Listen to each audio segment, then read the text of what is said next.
जय हिंद साथियों, welcome to self study classes with Sumit Jain YouTube channel में आप सभी का स्वागत है। दोस्तों, पर्यावरण के कुछ महत्वपूर्ण प्रश्नों पर यहाँ पर हम चर्चा करेंगे, तो सभी लोग पूरा वीडियो अवश्य देखें, वीडियो को लाइक करें और शेयर करें और साथ ही कमेंट में उत्तर भी बताने का प्रयास करें। ठीक है, तो आपका पहला प्रश्न, शिक्षक की सबसे बहुमूल्य निधि है तो क्या है? उसकी वेतन, उसकी सेवा, गर्व या छात्रों का विश्वास? तो प्रश्न क्रमांक 1 का उत्तर कमेंट में लिखें। तब आपका राइट जो आंसर हो जाएगा दोस्तों वो क्या होगा? छात्रों का विश्वास। शिक्षक की बहुमूल्य निधि होती है छात्रों का विश्वास। ठीक है, तो यहां पर हम इसको विस्तृत पढ़ेंगे कि शिक्षक विद्यार्थियों के जीवन के वास्तविक कुमार होते हैं, जो न सिर्फ उनके जीवन को आकार देते हैं बल्कि छात्रों में विश्वास जगाते हैं कि वे छात्र शिक्षक के द्वारा बताई गई बातों का अनुसरण कर दुनिया के रंगमंच पर अवतरित हो सकते हैं और अपने आप को काबिल बना सकते हैं। अतः शिक्षक को सबसे बहुमूल्य निधि, शिक्षक की जो सबसे बहुमूल्य निधि है वो क्या है? छात्रों का विश्वास। ठीक है, अगला क्वेश्चन जो आपको बताना है कि परिकल्पना को बार बार परीक्षण करने से गलत नहीं पाया जाता है तो वह एक कानून, सिद्धांत, खोज या मूल संकल्पना क्या है? एक परिकल्पना को बार बार परीक्षण करने से अगर वह गलत नहीं पाया जाता तो वह क्या है? कानून है, सिद्धांत, खोज या फिर मूल संकल्पना? तब आपका राइट जो आंसर होगा दोस्तों वो क्या है? सिद्धांत। सिद्धांत यानी कि जो विकल्प नंबर 2 है वो यहां पर सही हो जाएगा। ठीक है, 2 नंबर। अगला क्वेश्चन देख लेते हैं, तो इसके बारे में जानेंगे कि सिद्धांत के साथ प्रायोगिक अनुभव जुड़ा होता है। किसी परिकल्पना को बार बार निरीक्षण और परीक्षण करने के बाद जब इस बात का भान हो जाए कि यह परिकल्पना सार्वभौमिक रूप से सत्य है तो यह सिद्धांत का रूप ग्रहण कर लेता है। ठीक है, अगला क्वेश्चन देखो, निम्न में से सबसे उपयुक्त शिक्षण विधि है तो कौन सी है? सबसे उपयुक्त शिक्षण विधि बताना है। श्रुतलेख एवं दिया गया कार्य, विचार गोष्ठी एवं श्रुतलेख, विचार गोष्ठी एवं कार्य योजना या व्याख्यान एवं श्रुतलोक? तो सबसे उपयुक्त शिक्षण विधि कौन सी है? प्रश्न क्रमांक 3।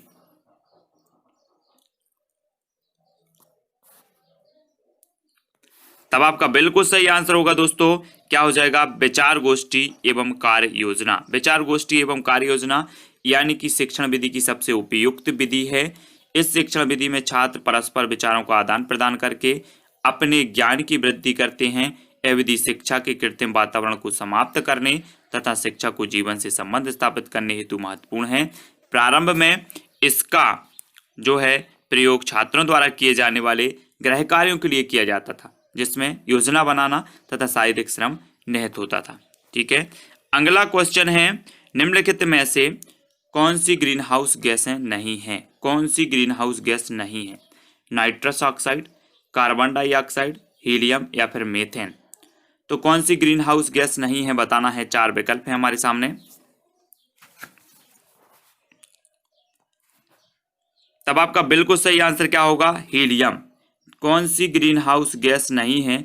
तो वो नहीं है हीलियम, यानी कि जो विकल्प नंबर आपका 3 है वो यहां पर सही हो जाएगा, हीलियम। ठीक है, अगला क्वेश्चन यहां पर देखें कि ग्रीन हाउस गैसें ग्रह के वातावरण या जलवायु में परिवर्तन और अंततः भूमंडलीय ऊष्मीकरण के कारण जो है उत्तरदायी होती हैं। इनमें सबसे ज्यादा उत्सर्जन carbon dioxide, nitrous oxide, methane, chlorofluorocarbon है ना, जलवाष्प, ओजोन आदि करती हैं। इन गैसों का उत्सर्जन आम प्रयोग के उपकरणों, वातानुकूलन, फ्रिज, कंप्यूटर, स्कूटर, कार आदि से होता है। हीलियम ग्रीन हाउस गैस नहीं है, यह एक निष्क्रिय या फिर नोबल गैस है। तो यहाँ पर जो ग्रीन हाउस गैसें हैं वे आपको याद रखना है कि कार्बन डाइऑक्साइड है, नाइट्रस ऑक्साइड है, मीथेन है, क्लोरोफ्लोरोकार्बन है, ठीक है, जलवाष्प, ओजोन है, ये सभी ग्रीन हाउस गैसें कहलाती हैं। ठीक है, अगला देखो, ध्वनि प्रदूषण का मापन किस इकाई द्वारा किया जाता है? ध्वनि प्रदूषण का मापन बताना है। डेसिबल, जूल, न्यूटन या फिर नैनो इकाई? तो किसके द्वारा किया जाता है ध्वनि प्रदूषण का मापन? प्रश्न क्रमांक 5। तो आपका सही आंसर क्या होगा? ध्वनि प्रदूषण का मापन किया जाता है तो वो किया जाता है डेसिबल। किसके द्वारा? डेसिबल का द्वारा, यानी विकल्प नंबर जो 1 है वो इसका सही हो जाएगा। ठीक है, अगला क्वेश्चन है, यहाँ पर देख लेते हैं, ध्वनि प्रदूषण का मापन डेसिबल इकाई द्वारा किया जाता है। 80 डेसिबल या इससे अधिक का शोर श्रवण शक्ति को स्थायी हानि पहुंचाने में सक्षम होता है। सामान्य श्रवण शक्ति वालों के लिए 25 से 30 डेसिबल ध्वनि पर्याप्त होती है सामान्य के लिए। 5 डेसिबल की ध्वनि अत्यंत मंद, 75 डेसिबल साधारण तेज, 95 डेसिबल अत्यंत तेज और 120 डेसिबल अधिक से अधिक की ध्वनि तीव्र कष्टकारक होती है। ठीक है, तो ये चीज भी याद रखनी है। निम्न में से किस स्थलाकृति का निर्माण हैमानी द्वारा हुआ है? तो आपको बताना है किसका निर्माण हैमानी द्वारा हुआ है। यू आकार की घाटी, लैपीज, वी आकार की घाटी या फिर जलप्रपात। तो किस स्थलाकृति का जो निर्माण है वो हैमानी द्वारा हुआ है? 4 विकल्प हैं, तब आपका बिल्कुल सही आंसर होगा यू आकार की घाटी। यू आकार की जो घाटी है इस स्थलाकृति का निर्माण हुआ हैमानी द्वारा। ठीक है, निम्नलिखित स्थलाकृतियों में यू आकार की घाटी का निर्माण हिमनदों द्वारा होता है। इसका नामकरण अंग्रेजी वर्णमाला के यू के आधार पर हुआ। इससे इस घाटी को क्या आकृति मिलती है? अपर्दन के कारण।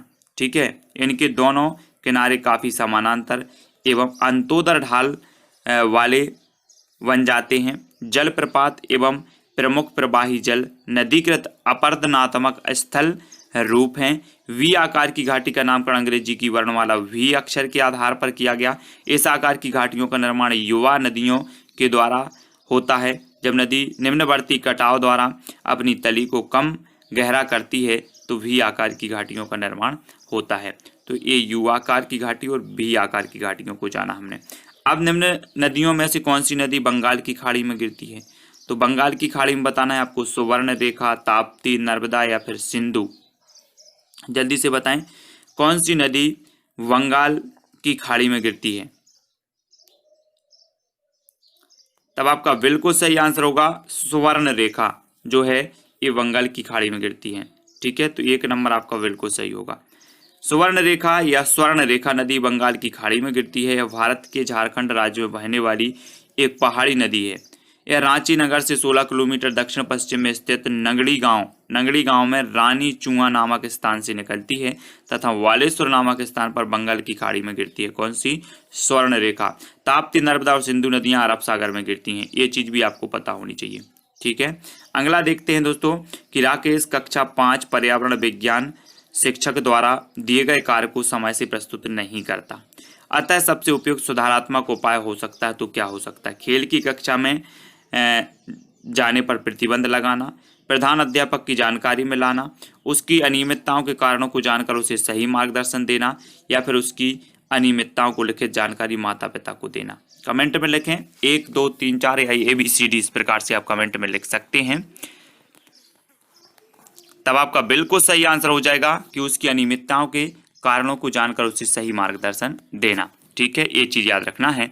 राकेश कक्षा 5 पर्यावरण विज्ञान शिक्षक द्वारा दिए गए कार्य को समय से प्रस्तुत नहीं करता, अतः उससे उपयुक्त सुधारात्मक उपाय उसकी अनियमितताओं को जानकर उसे सही मार्गदर्शन देना, ना कि प्रधानाध्यापक की जानकारी में लाना, खेल की कक्षा में जाने पर प्रतिबंध लगाना या उसकी अनियमितताओं को लिखित जानकारी माता पिता को देना। तो सबसे उपयुक्त होगा कि उसकी अनियमितताओं को जानो और मार्गदर्शन दो। ठीक है, अगला क्वेश्चन है मध्य प्रदेश में कौन सा शहर झीलों का शहर कहलाता है? उज्जैन, भोपाल, इंदौर या फिर ग्वालियर। मध्य प्रदेश में कौन सा शहर झीलों का शहर कहलाता है? 4 विकल्प में से जल्दी से कमेंट में लिखें। तब आपका बिल्कुल सही आंसर क्या हो जाएगा? भोपाल। जी हाँ दोस्तों, भोपाल यानी कि जो बी नंबर है वो आपका सही होगा। भोपाल को झीलों का शहर कहा जाता है। ठीक है, भारत का हृदय कहे जाने वाले मध्य प्रदेश देश विशेष में पर्यटन स्थलों, खान पान, शिल्पकारी, बुनकरों आदि के लिए जाना जाता है। मध्य प्रदेश राज्य की ही राजधानी भोपाल है जिसे झीलों का शहर भी कहा जाता है। लोअर लेक और अपर लेक जैसी 2 सुंदर झीलों के कारण ही भोपाल को झीलों का शहर भी कहा जाता है। तो आपको याद रखना है। अगला क्वेश्चन देख लेते हैं, निम्न में से कौन सा सागर यूरोप को अफ्रीका से अलग करता है? तो कौन सा सागर करता है? काला सागर, लाल सागर, अरब सागर या फिर भूमध्य सागर।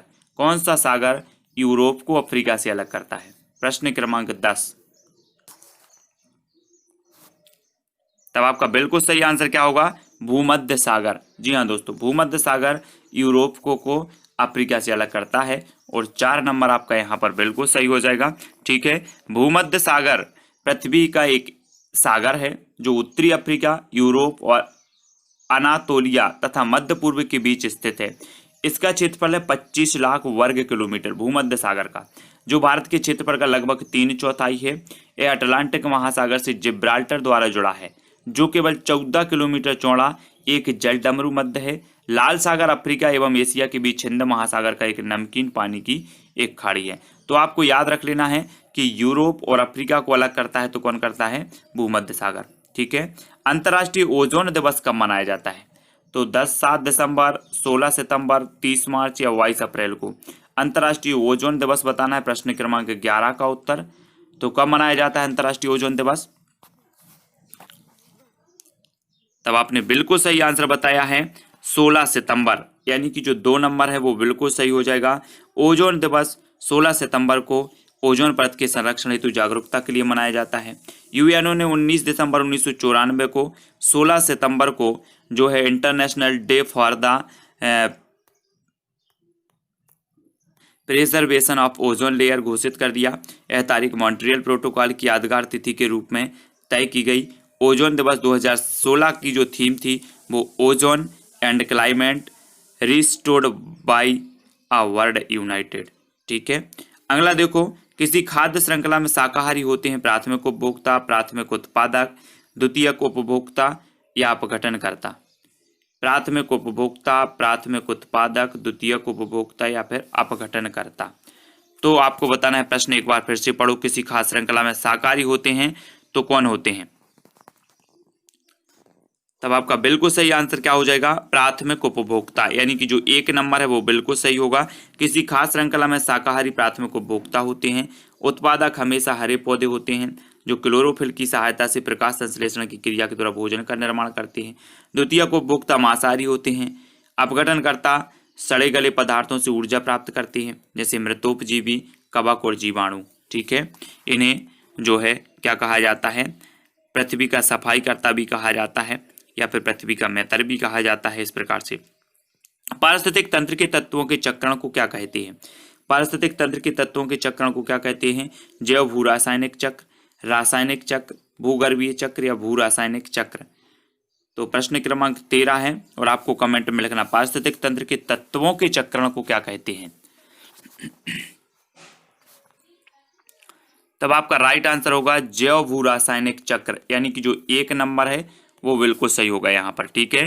प्रकृति में विभिन्न तत्व जो है चक्रीय रूप से एक जीव से दूसरी जीव में स्थानांतरित होते हैं, पुनः प्रकृति में लौट आते हैं। इस प्रक्रिया को खनिज प्रवाह तथा यह चक्र जीवमंडल, वायुमंडल, स्थलमंडल, जलमंडल में होते हैं। इसे ही जैव भू रासायनिक चक्र कहते हैं, जैसे नाइट्रोजन चक्र, फास्फोरस चक्र आदि। ठीक है। अगला देख लेते हैं, निम्नलिखित ईंधनों में से कौन सा न्यूनतम पर्यावरणीय प्रदूषण उत्पन्न करता है?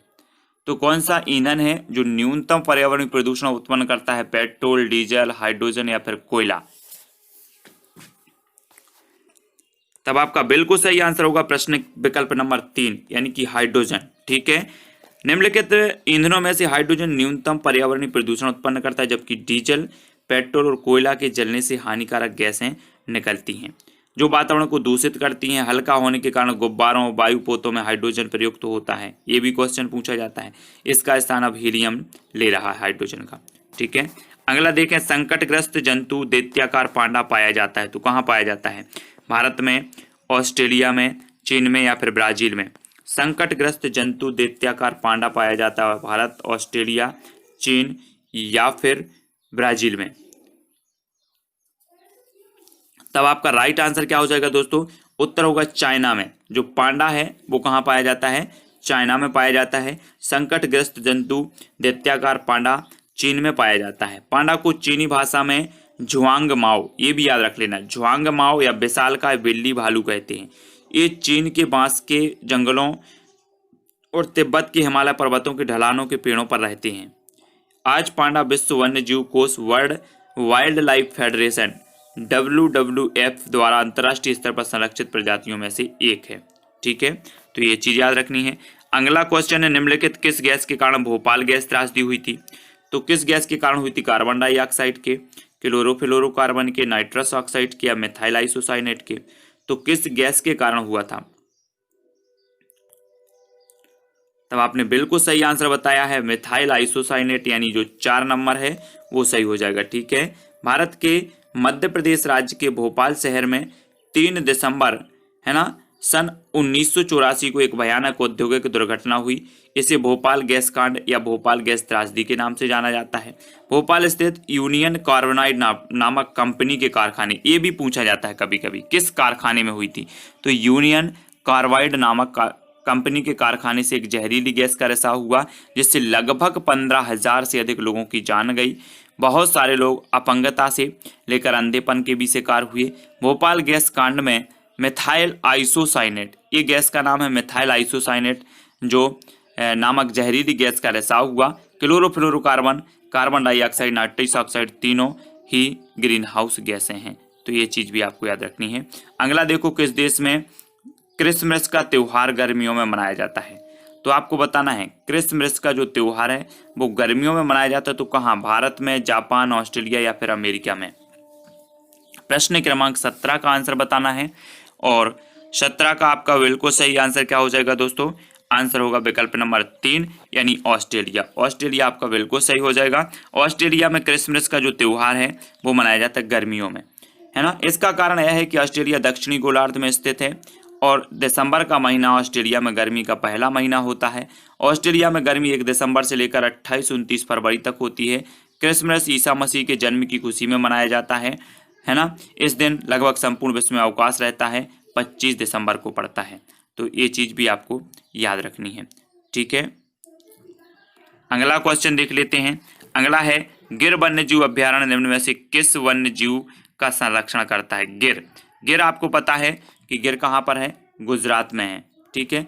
अब किस वन्य जीव का संरक्षण करता है, सांप का, हाथी का, गैंडा का या फिर शेर का। प्रश्न क्रमांक 18, और आपका बिल्कुल सही आंसर क्या हो जाएगा, शेर का। ठीक है, यानी 4 नंबर आपका सही है। गिर वन्य जीव अभ्यारण्य भारत के गुजरात राज्य में 1424 वर्ग किलोमीटर में फैला है। इसमें जंगली शेरों का संरक्षण किया जाता है। इसके अतिरिक्त इस वन्य जीव अभ्यारण्य में पुष्प और जीव जंतुओं की प्रजातियां मिलती हैं। यहाँ स्तनधारियों की 30 प्रजातियां, सरीसृप वर्ग की 20 प्रजातियां पाई जाती हैं। दक्षिण अफ्रीका के अलावा विश्व का यही ऐसा इकलौता स्थान है जहाँ शेरों को अपने प्राकृतिक आवास में रहते हुए देखा जा सकता है। ठीक है, तो ये चीज भी आप याद रखेंगे। अगला क्वेश्चन है, निम्न में से कौन सी प्राकृतिक वनस्पति मरुस्थलीय प्रदेशों में पाई जाती है। तो कौन सी पाई जाती है, कैक्टस, महोगनी, फर या फिर चंदन। प्राकृतिक वनस्पति मरुस्थलीय प्रदेशों में पाई जाती है, तो कौन सी पाई जाती है। तब आपका बिल्कुल सही आंसर होगा कैक्टस। कैक्टस यानी कि जो 1 नंबर है वो सही हो जाएगा, कैक्टस। ठीक है, कैक्टस मरुस्थलीय प्रदेशों में पाई जाने वाली प्राकृतिक वनस्पति है। यह सपुष्पक वनस्पतियों का एक जीव वैज्ञानिक कुल है जो अपने मोटे फूले तनों में पानी बटोरकर शुष्क व रेगिस्तानी परिस्थितियों में जीवित रहते हैं। इनके पत्ते कांटों के रूप में परिवर्तित हो जाते हैं ताकि बाष्पोत्सर्जन की दर कम हो सके, जिससे जल का ह्रास कम हो। ठीक है, तो आपका कैक्टस बिल्कुल सही आंसर होगा। ठीक है। अगला क्वेश्चन है, ग्रीन मफलर संबंधित है वायु प्रदूषण से, मृदा प्रदूषण से, ध्वनि प्रदूषण से या फिर जल प्रदूषण से। तो 4 विकल्प हैं। ग्रीन मफलर आपको बताना है किससे, वायु प्रदूषण, मृदा, ध्वनि या फिर जल प्रदूषण से संबंधित है। तो आपका राइट आंसर क्या हो जाएगा, विकल्प नंबर 3 यानी ध्वनि प्रदूषण से। ठीक है, तो 3 नंबर आपका सही होगा। ग्रीन मफलर अधिक आबादी वाले या ध्वनि प्रदूषण वाले क्षेत्र जैसे सड़कों के किनारे, औद्योगिक क्षेत्रों और राजमार्गों के आसपास के रिहायशी इलाकों में 4-6 पत्तियों में वृक्षारोपण कर ध्वनि प्रदूषण को कम करने की एक तकनीक है, ताकि घने पेड़ ध्वनि प्रदूषण को कम कर सकें, क्योंकि पेड़ ध्वनि को फिल्टर करते हैं और इसे नागरिकों तक पहुंचने से रोकते हैं। ध्वनि प्रदूषण को नियंत्रित करने वाले ये हरे पौधे ग्रीन मफलर कहलाते हैं। ठीक, भूपारिस्थितिकीय तंत्र में ऊर्जा का महत्वपूर्ण स्रोत है। तो भूपारिस्थितिकीय तंत्र में ऊर्जा का महत्वपूर्ण स्रोत कौन सा है, पृथ्वी, सूर्य, चंद्रमा या फिर शुक्र। तो आपको कमेंट में लिखना है 1, 2, 3, 4, जो भी आपको विकल्प सही लगता है वो आप कमेंट में लिखेंगे। तब आपका बिल्कुल सही आंसर हो जाता है सूर्य। क्या है, सूर्य है, यानी विकल्प नंबर जो 2 है वो बिल्कुल सही हो जाएगा। ठीक है, भूपारिस्थितिकीय तंत्र में ऊर्जा का जो महत्वपूर्ण स्रोत है वो क्या है, वो है सूर्य।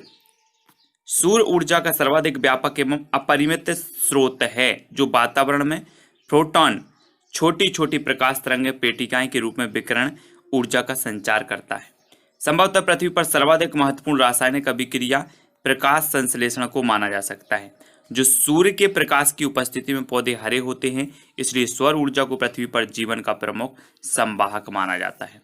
ठीक है, तो याद रखेंगे टाइटन किस ग्रह का प्राकृतिक उपग्रह है? टाइटन बुध का है, वरुण का है, शनि का है या फिर शुक्र का है? टाइटन किस ग्रह का प्राकृतिक उपग्रह है?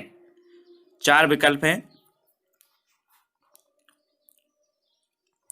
तब आपका बिल्कुल सही आंसर होगा शनि। शनि यानी कि 3 नंबर सही है। टाइटन शनि का प्राकृतिक उपग्रह। ठीक है, तो सौरमंडल में शनि आकार में दूसरा बड़ा ग्रह है। शनि के 62 उपग्रह हैं। ठीक है, टाइटन शनि का सबसे बड़ा उपग्रह है।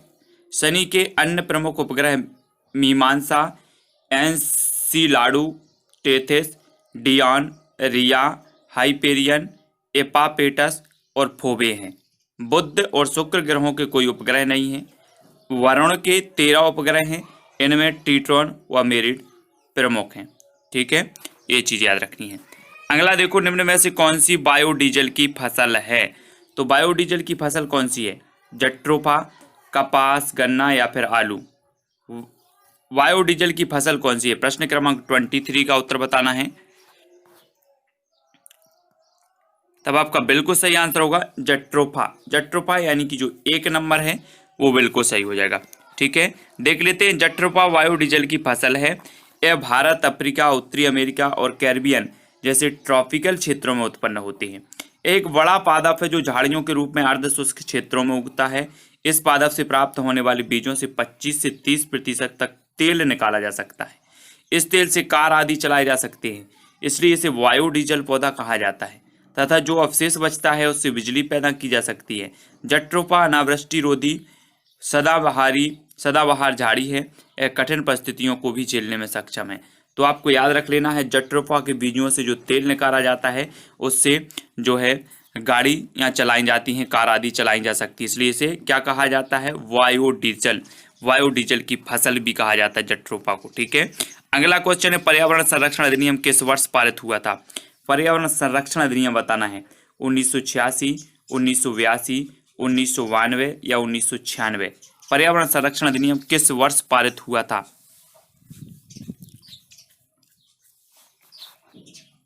तब आपका राइट आंसर क्या हो जाएगा? विकल्प नंबर 1 यानी कि 1986। ठीक है, पर्यावरण संरक्षण अधिनियम किस वर्ष पारित हुआ? 1986 में, और 1 नंबर आपका बिल्कुल सही होगा। संयुक्त राष्ट्र का प्रथम मानव पर्यावरण सम्मेलन 5 जून 1972 में स्टॉकहोम में संपन्न हुआ। इसी से प्रभावित होकर भारत ने पर्यावरण के संरक्षण के लिए पर्यावरण संरक्षण अधिनियम 1986 पास किया। यह एक विशाल अधिनियम है जो पर्यावरण के समस्त विषयों को ध्यान में रखकर बनाया गया है। इस अधिनियम का मुख्य उद्देश्य वातावरण में घातक रसायनों की अधिकता को नियंत्रित करना, पारिस्थितिकी तंत्र को प्रदूषण मुक्त रखने का प्रयत्न करना। इस अधिनियम में कितनी धाराएं हैं? 26 धाराएं हैं, जिन्हें 4 अध्यायों में बांटा गया है। यह कानून पूरे देश में 19 नवंबर 1986 ईस्वी से क्या हो गया था? लागू किया गया था। तब आपको याद रखना है। ठीक है, अगला क्वेश्चन है, भूमंडलीय तापन का कारण है तो क्या है? कार्बन डाइऑक्साइड में वृद्धि, हिमनदों में वृद्धि, कार्बन डाइऑक्साइड में कमी या फिर वनों में वृद्धि? तो भूमंडलीय तापन का कारण क्या है? 25 का उत्तर बताना है। तब आपका बिल्कुल सही आंसर होगा दोस्तों विकल्प नंबर 1 यानी कि कार्बन डाइऑक्साइड में वृद्धि। 1 नंबर आपका बिल्कुल सही हो जाएगा।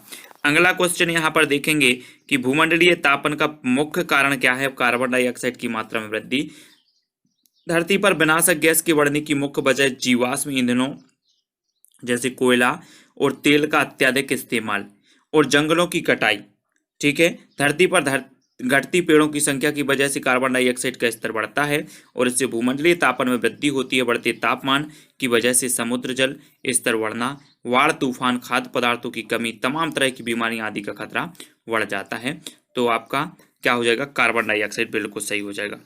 अगला क्वेश्चन है दोस्तों, निम्नलिखित में से किसमें सर्वाधिक जैव विविधता पाई जाती है?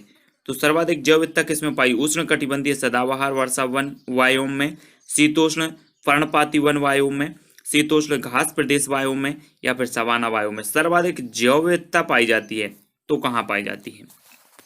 प्रश्न क्रमांक 26 और आपका बिल्कुल सही आंसर होगा विकल्प नंबर 1 यानी कि उष्णकटिबंधीय सदाबहार वर्षावन वायु में। ठीक है, निम्नलिखित में से उष्णकटिबंधीय सदाबहार वर्षावन वायु में सर्वाधिक जैव विविधता पाई जाती है। उष्णकटिबंधीय सदाबहार वन ऐसे वन हैं क्षेत्र जो भूमध्य रेखा के दक्षिण या उत्तर में लगभग 28 डिग्री के भीतर पाए जाते हैं। ये एशिया, ऑस्ट्रेलिया, अफ्रीका, दक्षिण अमेरिका, मध्य अमेरिका और प्रशांत द्वीपों पर पाए जाते हैं। विश्व वन्यजीव निधि के बायोम वर्गीकरण के भीतर उष्णकटिबंधीय सदाबहार वन को उष्णकटिबंधीय वर्षा वन का एक प्रकार माना जाता है और उन्हें विषुवतीय सदाबहार तराई वन के रूप में निर्दिष्ट किया जाता है। ठीक है, तो अपन ने देखा है कि जब ध्रुवों के से विषुवत रेखा की ओर बढ़ते हैं तो जैव विविधता बढ़ती है और विषुवत रेखा से ध्रुवों की ओर बढ़ते हैं तो जैव विविधता घटती है और विषुवतीय क्षेत्र में उष्णकटिबंधीय सदाबहार वन पाए जाते हैं जहां पर जैव विविधता सर्वाधिक होती है। ठीक है, अगला है निम्न में से किस मृदा का निर्माण लावा द्वारा होता है? ये क्वेश्चन कई बार पूछा गया है। तो किस मृदा का होता है? काली, लाल, जलोढ़ या फिर लैटराइट? तब आपका बिल्कुल सही आंसर होगा विकल्प नंबर 1 यानी कि काली मिट्टी। काली मृदा का जो निर्माण है वो होता है लावा द्वारा। ठीक है, काली मिट्टी का निर्माण ज्वालामुखी से निकलने वाला लावा से होता है। भारत में लगभग 5 लाख वर्ग किलोमीटर में फैली है। महाराष्ट्र में इस मिट्टी का सबसे अधिक विस्तार है। इस मिट्टी में चूना, पोटास, मैग्नीशियम, एल्यूमिनियम, लोहा पर्याप्त मात्रा में पाया जाता है। यह बहुत ही उपजाऊ है और कपास के लिए प्रसिद्ध है, इसलिए इसे कपास वाली काली मिट्टी कहते हैं। इस मिट्टी में नमी को रोके रखने की प्रचुर शक्ति है, इसलिए वर्षा कम होने पर भी सिंचाई की आवश्यकता नहीं पड़ती। तो काली मिट्टी ऐसी मिट्टी है जो लावा से बनती है। ठीक है, अगला क्वेश्चन देखेंगे, वायुमंडल की कौन सी परत प्रकाश की पराबैंगनी किरणों को पृथ्वी की सतह पर आने से रोकती है? तो कौन सी परत है प्रकाश की पराबैंगनी किरणों को आने से रोकती है? क्षोभ मंडल, समताप मंडल, आयन मंडल या फिर मध्य मंडल? तो जल्दी से बताएं 28 का आंसर। कौन सी परत प्रकाश की पराबैंगनी किरणों को पृथ्वी की सतह पर आने से रोकती है? तो आपका बिल्कुल सही आंसर क्या हो जाएगा? विकल्प नंबर 2 समताप मंडल, है ना। और समताप मंडल को आपने पढ़ा है कि इसे ओजोन मंडल भी कहा जाता है, क्योंकि जो ओजोन गैस है वो कहाँ पाई जाती है? समताप मंडल में पाई जाती है। इसलिए समताप मंडल प्रकाश की पराबैंगनी किरणों को पृथ्वी की सतह पर आने से रोकती है। तो 2 नंबर आपका बिल्कुल सही हो जाएगा यहाँ पर। ठीक है, समताप मंडल प्रकाश की पराबैंगनी किरणों को पृथ्वी की सतह पर आने से रोकती है। इसे ओजोन मंडल के नाम से भी जाना जाता है। परत सूर्य के उच्च आवृत्ति के पराबैंगनी प्रकाश की 93.99% मात्रा अवशोषित कर लेती है, जो पृथ्वी पर जीवन के लिए हानिकारक है। ओजोन परत की खोज 1913 ईस्वी में फ्रांस के भौतिकविदों फेब्री चार्ल्स और हेनरी वुसोन ने की थी। ये चीज़ भी याद रखनी है, कब की थी? 1913 में। ठीक है ना, तो याद रखेंगे। अगला क्वेश्चन देखते हैं, गंगा एक्शन प्लान को लाने का उद्देश्य निम्न में से किस सुधार हेतु है? तो किस सुधार हेतु है गंगा एक्शन प्लान को? जल का वेग, जल की गुणवत्ता, जल की प्रचुरता या फिर जल के तापमान? प्रश्न क्रमांक 29। तब आपका बिल्कुल सही आंसर होगा जल की गुणवत्ता, यानी कि जो 2 नंबर है वो सही हो जाएगा। ठीक है, गंगा एक्शन प्लान को लाने का उद्देश्य जल की गुणवत्ता में सुधार करना है। नदी में प्रदूषण भार को कम करने के लिए 1950 ईस्वी में श्री राजीव गांधी द्वारा गंगा कार्य योजना का शुभारंभ किया गया था। कार्यक्रम खूब धूमधाम से शुरू किया गया था, लेकिन 15 वर्ष की अवधि में 901.71 करोड़ रुपए व्यय करने के बाद भी नदी में प्रदूषण का स्तर कम करने में विफल रहा। तो आपको याद रख लेना है कि नदी में प्रदूषण भार को कम करने के लिए 1985 में, कब? 1985 में। ठीक है, याद रखेंगे। अगला है, निम्नलिखित में से कौन सा वृक्ष जैविक कीटनाशक का उत्पादक है? जैविक कीटनाशक का उत्पादक कौन सा है? देवदार, नीम, चीड़ या फिर ओक? प्रश्न क्रमांक 30 का उत्तर, और आपका बिल्कुल सही आंसर होगा नीम। नीम है जैविक कीटनाशक का उत्पादक। ठीक है, नीम का वृक्ष जैविक कीटनाशक का उत्पादक है। नीम भारतीय मूल का एक पूर्ण पतझड़ वृक्ष है। इसका वानस्पतिक नाम क्या है? देख लेते हैं। एजा डायरेक्टा इंडिका है। नीम की पत्तियां चबाने से रक्त शोधन होता है और त्वचा विकार रहित और कांतिवान होती है। ठीक है। इसके अतिरिक्त नीम की छाल का लेप सभी प्रकार के चर्म रोगों और घावों के निवारण में सहायक है। तो ये चीज़ भी आपको याद रखनी है ना। अब देखेंगे प्लेग है, तो प्लेग क्या है आपको बताना है। कवक जनित बीमारी है, विषाणु जनित बीमारी है, जीवाणु जनित बीमारी है या फिर खनिज जनित बीमारी है। तो प्लेग क्या है, प्रश्न क्रमांक 1 का उत्तर बताना है आपको। तब आपका बिल्कुल सही आंसर हो जाएगा जीवाणु जनित बीमारी है, यानी कि जो 3 नंबर है वो बिल्कुल सही होगा। प्लेग क्या है, जीवाणु जनित बीमारी। ठीक है। प्लेग एक जीवाणु जनित बीमारी है। यह एक संक्रमण रोग है जो पास्टयूरेला पेस्टिस नामक जीवाणु के कारण होता है। इससे मानव का फेफड़ा प्रभावित होता है। चूहा प्लेग रोग का वाहक होता है। इसका नाम अन्य ब्लैक डेथ टाउन पेस्ट भी है। आदमी को यह रोग प्रत्यक्ष संसर्ग तथा पिस्सू दंश से लगता है। यह तीव्र गति से बढ़ता है। यह कभी कभी न्यूमोनिया का रूप धारण करता है। ठीक है। तो ये प्लेग के बारे में भी याद रख लेना, कभी कभी पूछा जाता है प्लेग का जो वाहक है वो कौन है, तो ये चूहा माना जाता है। ठीक है। गैसीय अपशिष्ट है, तो गैसीय अपशिष्ट कौन सा है। 4 विकल्प हैं, 4 में से एक का चयन करना है। गैसीय अपशिष्ट बताएंगे आप कौन सा है। घरों की नालियों का गंदा पानी, सब्जी एवं फलों के छिलके, खेत खलिहानों से निकलने वाला कचरा, लकड़ी कोयला से जलने वाला धुआं। तो गैसीय अपशिष्ट कौन सा है। तब आपका बिल्कुल सही है, लकड़ी कोयला से जलने वाला धुआं ये गैसीय अपशिष्ट है। ठीक है।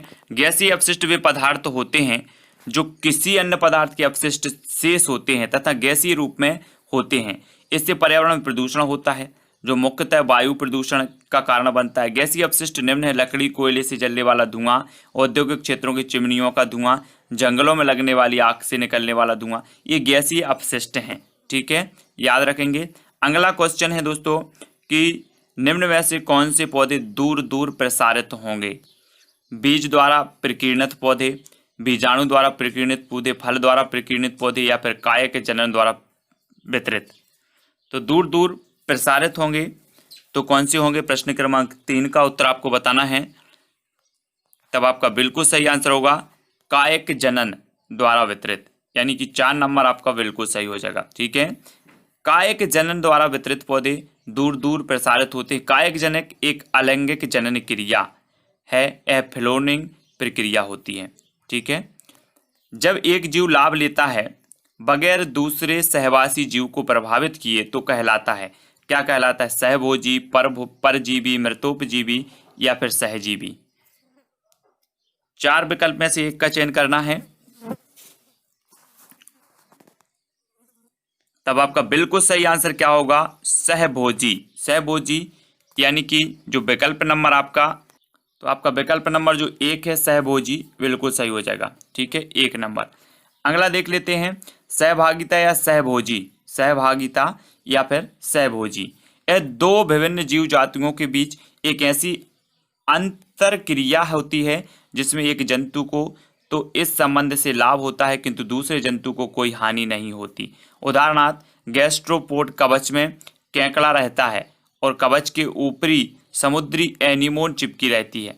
इसी प्रकार शार्क से पेट्रोमाइजोन चिपकी रहती है ना। भेलों से समुद्री वर्निकल चिपके रहते हैं। तो इस प्रकार से ये क्या कहलाते हैं, सहभोजी कहलाते हैं। ठीक है। जब मोर सांप को खाता है, सांप कीड़ों को खाता है और कीड़े हरे पौधे को खाते हैं, तो मोर का पोषण तल है, मोर का पोषण तल क्या है, अंतिम अपघटक, प्राथमिक उपभोक्ता, प्राथमिक अपघटक या फिर खाद्य पिरामिड के शीर्ष पर। जब मोर सांप को खाता है, सांप कीड़ों को खाता है और कीड़े हरे पौधे को खाते हैं, तो मोर का पोषण तल क्या है। तब आपका बिल्कुल सही आंसर क्या हो जाएगा, खाद्य पिरामिड के शीर्ष पर, शीर्ष पर यानी 4 नंबर आपका सही हो जाएगा। ठीक है, याद रखेंगे। हरे पौधे, कीड़ा, सांप, मोर। उत्पादक मोर खाद्य श्रृंखला पिरामिड में शीर्ष स्थान पर है। ठीक है, तो आपको याद रख लेना है।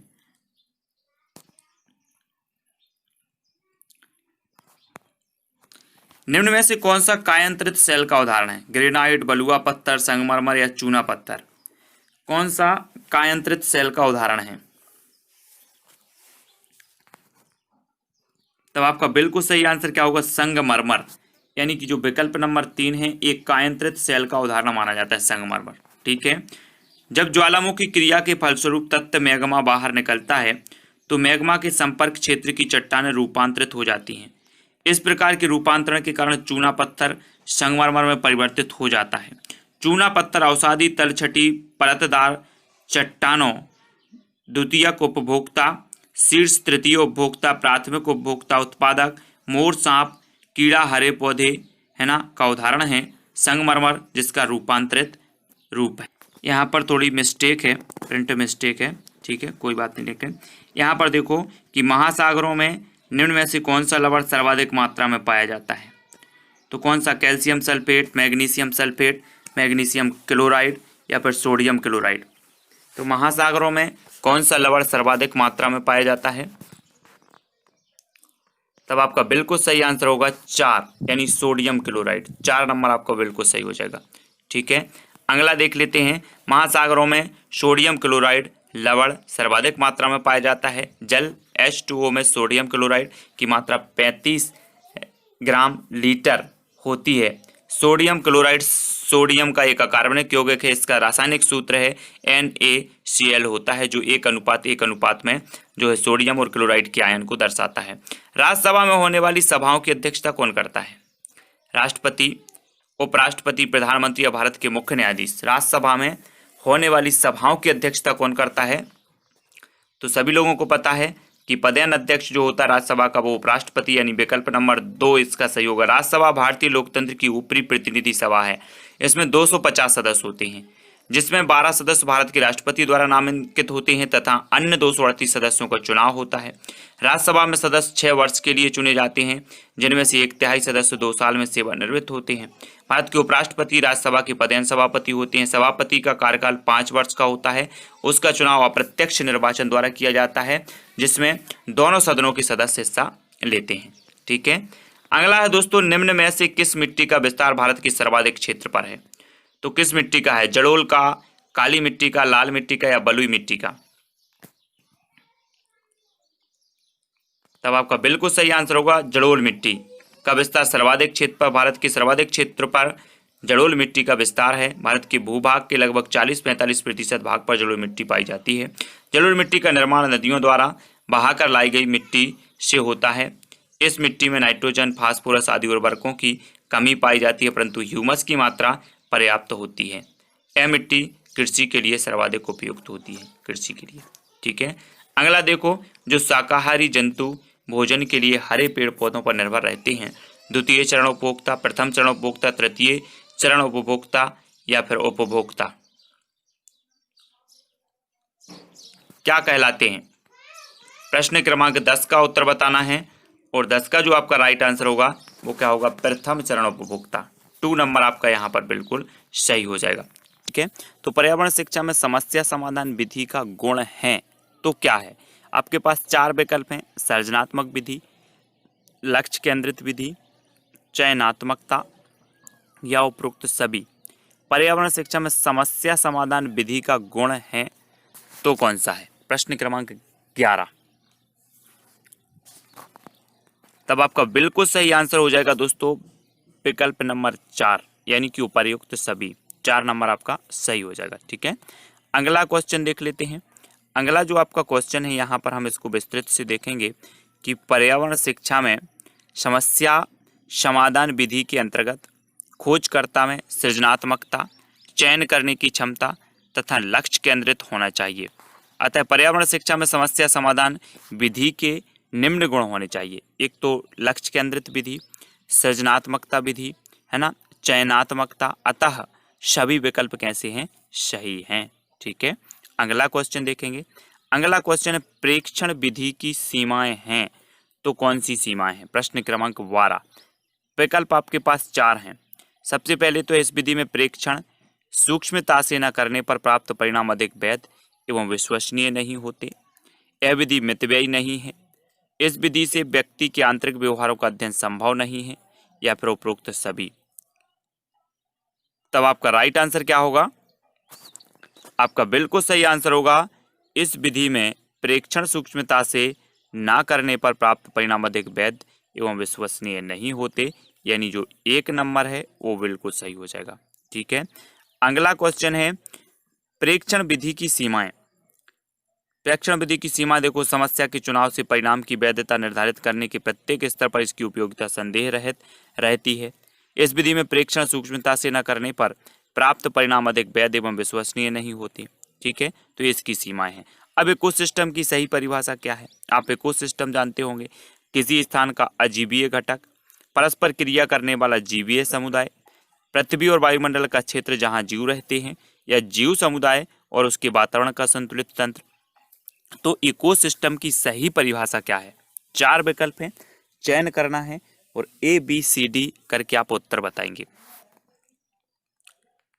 तो प्रश्न क्रमांक 13 और आपका सही उत्तर होगा जीव समुदाय और उसके वातावरण का संतुलित तंत्र, यानी 4 नंबर आपका सही हो जाएगा। ठीक है, पारिस्थितिक तंत्र एक प्राकृतिक इकाई है जिसमें एक क्षेत्र विशेष के सभी जीवधारू अर्थात पौधे, जानवर और अणु जीव शामिल हैं, जो कि अपने अजैव पर्यावरण के साथ अंतरक्रिया करके एक संपूर्ण जैविक इकाई बनाते हैं। इस प्रकार पारितंत्र अन्योन्याश्रित अवयवों की एक इकाई है जो एक ही आवास को बांटते हैं। पारितंत्र आमतौर पर अनेक खाद्य जाल बनाते हैं जो पारिस्थितिकी तंत्र के भीतर इन जीवों के अन्योन्याश्रय और ऊर्जा के प्रवाह को दिखाते हैं, जैसे तालाब और वन। ठीक है, तो आपको याद रखना है।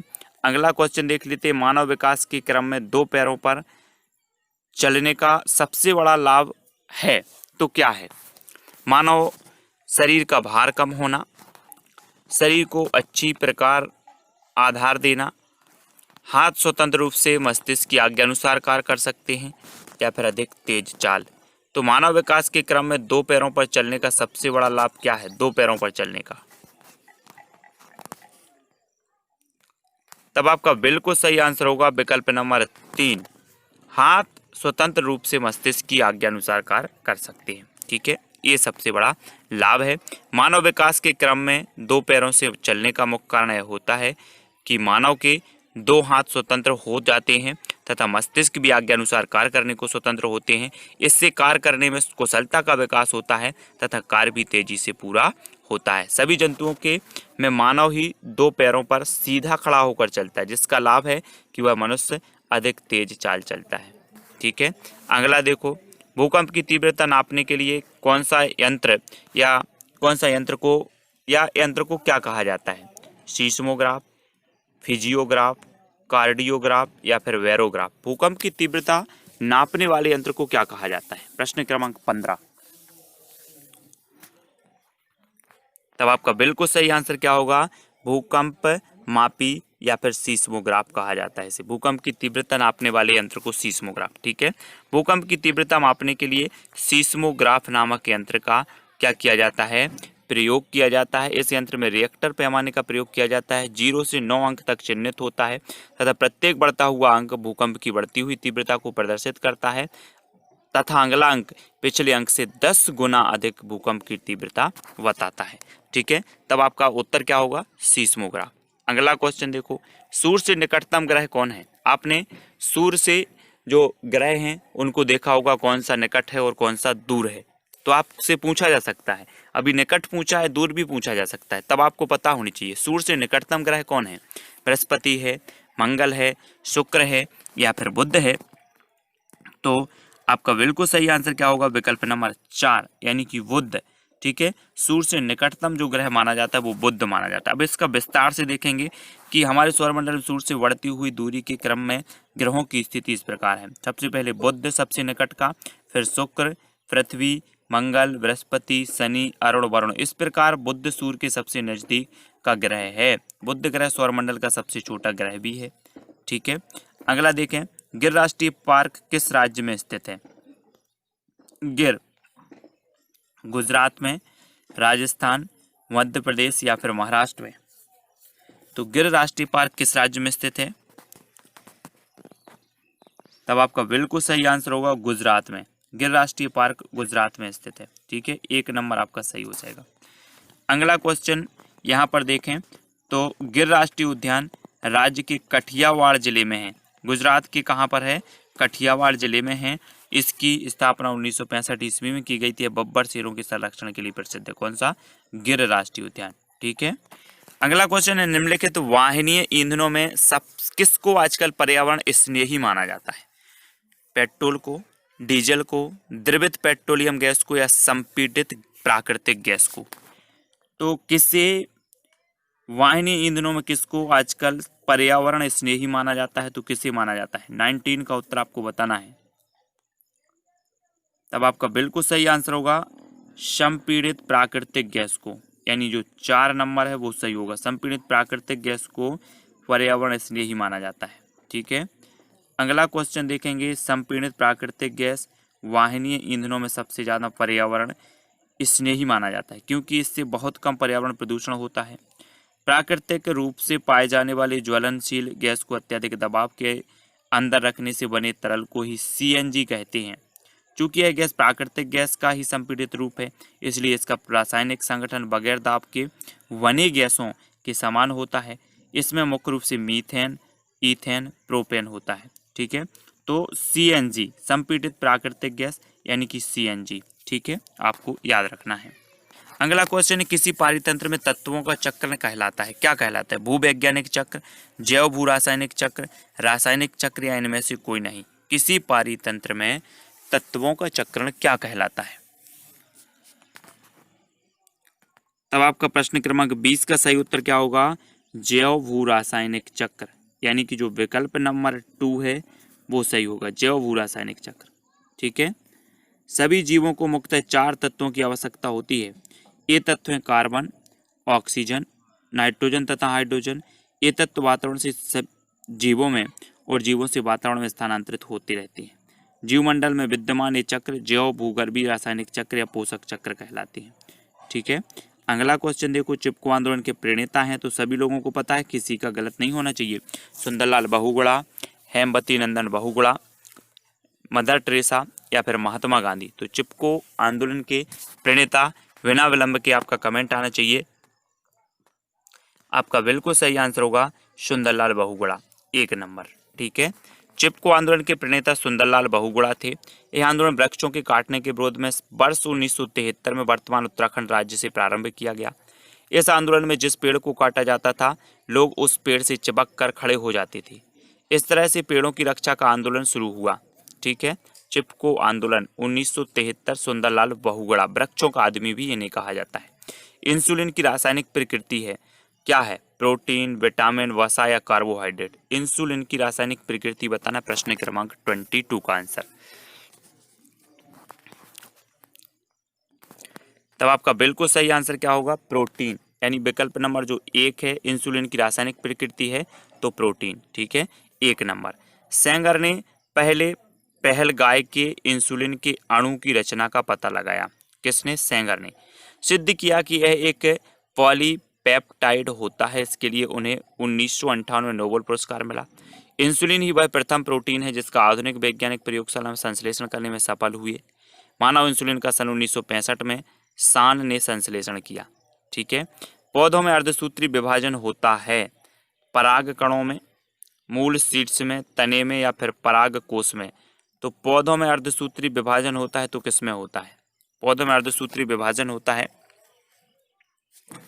किसमें? उत्तर होगा 4, यानी पराग कोश में। पराग कोश में होता है। 4 नंबर आपका बिल्कुल सही हो जाएगा।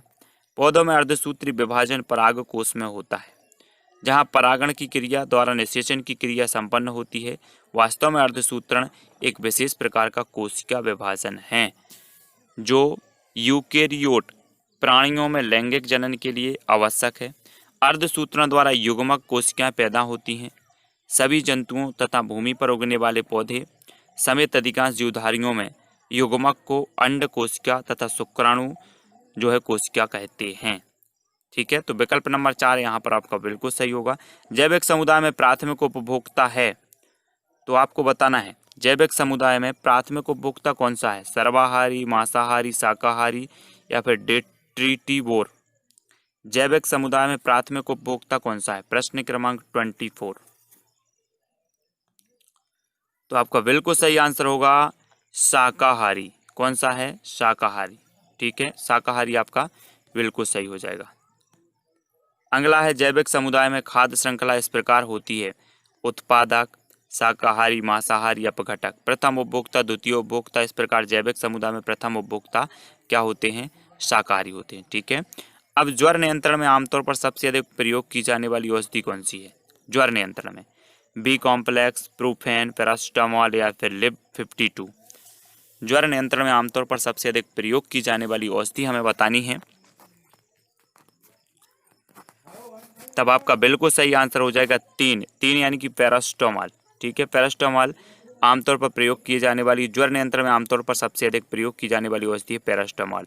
दही निर्माण हेतु कौन सूक्ष्मजीवी उत्तरदायी है? स्ट्रेप्टोकोकस, एस्परजिलस, एस्ट्रोवायरस या फिर लैक्टोबैसिलस। तो कौन ऐसा सूक्ष्मजीवी है जो उत्तरदायी है दही निर्माण हेतु? प्रश्न क्रमांक 26। और आपका बिल्कुल सही आंसर क्या होगा? लैक्टोबैसिलस, यानी जो 4 नंबर है वो सही होगा, लैक्टोबैसिलस 4 नंबर। अगला है दूध से दही निर्माण की प्रक्रिया में सूक्ष्मजीव लैक्टोबैसिलस उत्तरदायी होता है। मानव रुधिर वर्ग की खोज सर्वप्रथम किस वैज्ञानिक ने की थी? मानव रुधिर वर्ग की खोज सर्वप्रथम किस वैज्ञानिक ने की थी? जेनिंग्स ने, लैंडस्टीनर ने, पेंटेन एवं मास्ट ने या फिर कार्ल मार्क्स ने? तो प्रश्न क्रमांक 27 उत्तर हमें बताना है, मानव रुधिर वर्ग की खोज सर्वप्रथम किस वैज्ञानिक ने की थी? तो आपका बिल्कुल सही आंसर क्या होगा? लैंडस्टीनर, यानी विकल्प नंबर जो 2 है वो सही हो जाएगा। मानव रुधिर वर्ग की खोज की थी लैंडस्टीनर ने। मानव रुधिर वर्ग की खोज ऑस्ट्रेलिया के चिकित्सक कार्ल लैंडस्टीनर ने वर्ष 1901 में किया। इन्होंने रुधिर वर्ग को 4 वर्गों में विभाजित किया, ए वी, ए बी, ओ तथा ए वी, है ना। रुधिर वर्ग सर्वग्राही होता है, तो ये 4 वर्गों में इन्होंने विभाजित किया। और ए बी रुधिर वर्ग जो है वो क्या होता है? सर्वग्राही, क्योंकि इसमें ए और बी दोनों प्रतिजन पाया जाता है, परंतु एंटीबॉडी का अभाव होता है। ओ वर्ग सर्वदाता कहलाता है, क्योंकि इसमें कोई भी एंटीजन नहीं होता। ठीक है, तो आपको याद रख लेना, रुधिर वर्ग की जो ऑस्ट्रेलिया के चिकित्सक थे लैंडस्टीनर, इन्होंने की थी। ठीक है, प्याज, आलू, अदरक है तो क्या है? प्याज, आलू और अदरक तना है, जड़ हैं, अपस्थानिक जड़ें हैं या सल्क पत्र हैं? क्या हैं? प्याज, आलू और अदरक क्या कहलाते हैं? तो आपका बिल्कुल सही आंसर क्या होगा? तना। ठीक है, प्याज, आलू, अदरक ये तना कहलाते हैं। तना उदाहरण प्रकंद है। तना के उदाहरण देखो, प्रकंद हल्दी, अदरक, कंद आलू, सल्क कंद प्याज, लहसुन, घनकंद अरबी, ये सभी तना के उदाहरण हैं, है ना। यहाँ से क्वेश्चन बन जाता है। एक कोषीय सूक्ष्म जीव है तो कौन है? विषाणु है, स्पाइरोगेरा है, पैरामीशियम है, हाइड्रा है। तो आपको बताना है स्पाइरोगायरा। तो एक कोषीय सूक्ष्म जीव कौन सा है? प्रश्न क्रमांक 29। तब आपका 29 का बिल्कुल सही आंसर होगा पैरामीशियम, यानी 3 नंबर सही हो जाएगा। ठीक है, पैरामीशियम एक कोषीय जीव होते हैं। एक कोषीय वह जीव होते हैं जिनके शरीर का निर्माण मात्र एक ही कोशिका से होता है, तो वो कौन सा है? पैरामीशियम, यानी जो 3 नंबर है वो सही हो जाएगा यहाँ पर।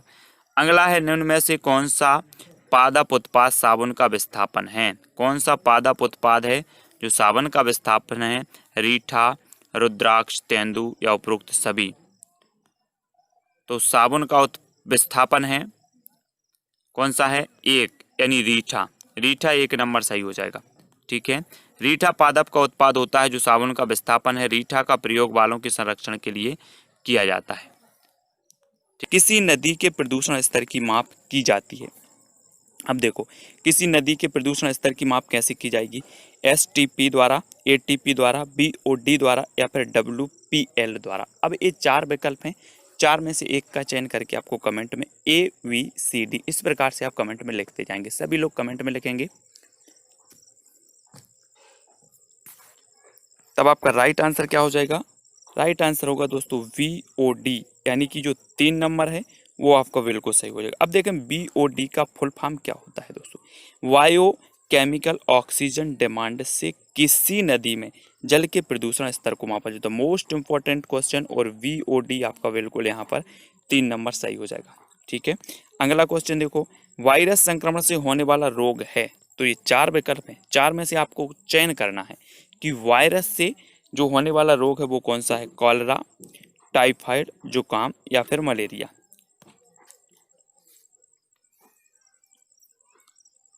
तो आपका बिल्कुल सही आंसर क्या होगा, जुकाम। जुकाम यानी कि जो विकल्प नंबर आपका 3 है वो सही होगा, है ना। जुकाम वायरस से होने वाला संक्रमण है, जबकि टाइफाइड, कॉलरा तथा मलेरिया जल जनित रोग हैं। जुकाम ऊपरी श्वसन तंत्र का आसानी से फैलने वाला संक्रामक रोग है। इसके लक्षणों में खांसी, गले की खराश, नाक का स्राव और ज्वर आता है। यह आमतौर पर 1 सप्ताह में समाप्त हो जाता है। इसका मुख्य विषाणु राइनो वायरस है, ठीक है। राइनो वायरस इसका मुख्य विषाणु माना जाता है। और ये जुकाम जो है वो कैसे फैलता है, वायरस से फैलता है। अगला क्वेश्चन देख लेते हैं। भारत में कृषि को प्रभावित करने वाला मौसम का सबसे महत्वपूर्ण तत्व कौन सा है, आर्द्रता, तापमान, पवन या फिर वृष्टि। भारत में कृषि को प्रभावित करने वाला जो है मौसम का सबसे महत्वपूर्ण तत्व बताना है। 4 विकल्पों में से ABCD करके 4 में से एक का चयन करना है। तब आपका बिल्कुल सही आंसर क्या होगा, वृष्टि। वृष्टि यानी 4 नंबर। भारत में कृषि को प्रभावित करने वाला मौसम का सबसे महत्वपूर्ण जो तत्व है वो है वृष्टि, ठीक है। अगला देख लेते हैं। भारत में कृषि को प्रभावित करने वाला सबसे महत्वपूर्ण तत्व वृष्टि, क्योंकि भारत उष्ण तथा समशीतोष्ण 2 कटिबंध में स्थित है। वायुमंडल की सबसे ठंडी परत कौन सी है, आपने वायुमंडल की परतें पढ़ी होंगी, है ना। क्षोभ मंडल, समताप मंडल, मध्य मंडल, आयन मंडल, बहिर्मंडल, ये सारी की सारी वायुमंडल की परतें हैं। और इनमें से जो सबसे ठंडी परत मानी जाती है वो कौन सी मानी जाती है, मध्य मंडल, समताप मंडल, क्षोभ मंडल या फिर आयन मंडल। कौन सी परत है जो सबसे ठंडी मानी जाती है। तब आपका बिल्कुल सही आंसर क्या होगा, विकल्प नंबर 1। विकल्प नंबर 1 यानी कि मध्य मंडल। वायुमंडल की सबसे ठंडी परत है मध्य मंडल, क्योंकि मध्य मंडल तक वायुमंडल का तापमान गिरता है तथा मध्य मंडल के बाद वायुमंडल का तापमान बढ़ने लगता है। मध्य मंडल की मध्य सीमा पर तापमान गिरकर 1000 अंश सेल्सियस तक पहुंच जाता है। तो आपका 1 नंबर बिल्कुल सही हो जाएगा। अगला देखो, निम्न में से कौन सी एक ग्रीन हाउस गैस है। तो ग्रीन हाउस गैसें मैंने कई बार आपको बताई हैं, कौन कौन सी ग्रीन हाउस गैसें हैं। ऑक्सीजन है, सल्फर डाइऑक्साइड, आर्गन या फिर मीथेन। तो ग्रीन हाउस गैस कौन सी है, 4 में से एक का चयन करें। तब आपका राइट आंसर होगा 4 यानी कि मीथेन। ग्रीन हाउस गैस मानी जाती है मीथेन, और 4 नंबर बिल्कुल सही है, ठीक है। ग्रीन हाउस गैस वे गैसें हैं जो पृथ्वी के तापमान को बढ़ाने में सहायक होती हैं। प्रमुख ग्रीन हाउस गैस है methane, carbon dioxide, nitrous oxide, chlorofluorocarbon, है ना। ये सभी ग्रीन हाउस गैसें हैं, ठीक है। अब आपसे एक क्वेश्चन ऐसा भी आएगा, निम्न में से बताइए कौन सी ग्रीन हाउस गैस नहीं है या फिर ग्रीन हाउस गैस है। तब आपको पूरी की पूरी ग्रीन हाउस गैसें हैं वो याद होनी चाहिए, ठीक है। भारत में प्रोजेक्ट टाइगर की शुरुआत हुई है तो कब हुई, 1982 में, 1973 में, 1992 में, 1996 में। भारत में प्रोजेक्ट टाइगर की शुरुआत कब हुई, तो जल्दी से कमेंट में लिखें। और प्रश्न क्रमांक 7 का आपका बिल्कुल सही आंसर होगा 1973, 2 नंबर। अब एक चीज और बताना दोस्तों, चिपको आंदोलन की शुरुआत कब हुई।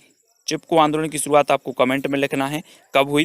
भारत में प्रोजेक्ट टाइगर की शुरुआत तो 1973 में हुई। बाघों की घटती संख्या को रोकने तथा बाघों के संरक्षण के लिए भारत सरकार द्वारा 1 अप्रैल 1973 को प्रोजेक्ट टाइगर की शुरुआत की गई। इस प्रोजेक्ट की जो शुरुआत है जिम कॉर्बेट नेशनल पार्क में की गई थी। तो ये चीज़ आपको याद रखनी है। पृथ्वी तल पर उस काल्पनिक रेखा को क्या कहते हैं जो 1800 मेरिडियम यम उत्तर पर खींची है। तो आपको बताना है, उसे कर्क रेखा कहा जाता है, अंतर्राष्ट्रीय तिथि रेखा कहा जाता है, विषुवत रेखा या फिर प्रधान यमयोत्तर रेखा कहा जाता है।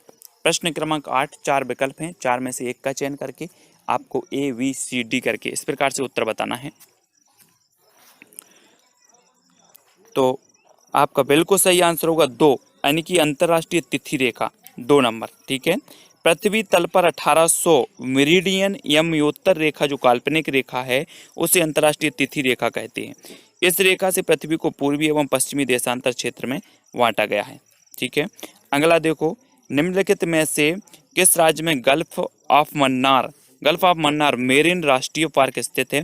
तो किस राज्य में है, तो तमिलनाडु में, गुजरात, अंडमान द्वीप में या पश्चिम बंगाल में।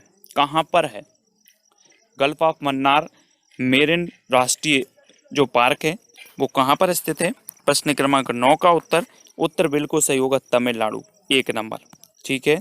गल्फ ऑफ मन्नार जो है कि खाड़ी में स्थित राष्ट्रीय पार्क भारत के तमिलनाडु राज्य में स्थित है। यह उथले पानी की खाड़ी है जो हिंद महासागर में लक्षद्वीप सागर के एक भाग का निर्माण करती है।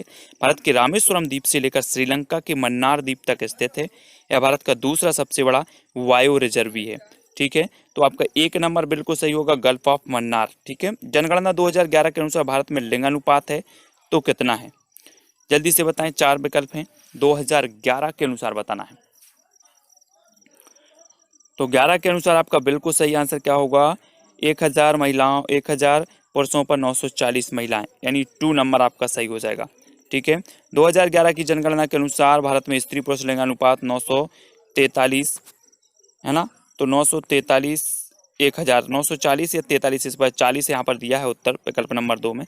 ठीक है, तो याद रखना, निम्न में से किस एक प्राणी को किसान का मित्र कहा जाता है? केंचुआ को, चींटी को, मधुमक्खी या फिर तितली को? किस एक प्राणी को किसान का मित्र कहा जाता है? तब आपका बिल्कुल सही आंसर क्या होगा? केंचुआ। केंचुआ को किसान का मित्र कहा जाता है। ठीक है, केंचुआ आपका सही होगा। केंचुआ को किसानों का मित्र कहा जाता है क्योंकि केंचुआ नीचे की मिट्टी को ऊपरी सतह लाने का कार्य करता है, जिससे मिट्टी अधिक उपजाऊ हो जाती है। पर्यावरण को बचाने के लिए चिपको आंदोलन से कौन सा राज्य जुड़ा है? झारखंड है, उत्तर प्रदेश, उत्तराखंड या फिर छत्तीसगढ़? पर्यावरण को बचाने के लिए चिपको आंदोलन से कौन सा राज्य जुड़ा है?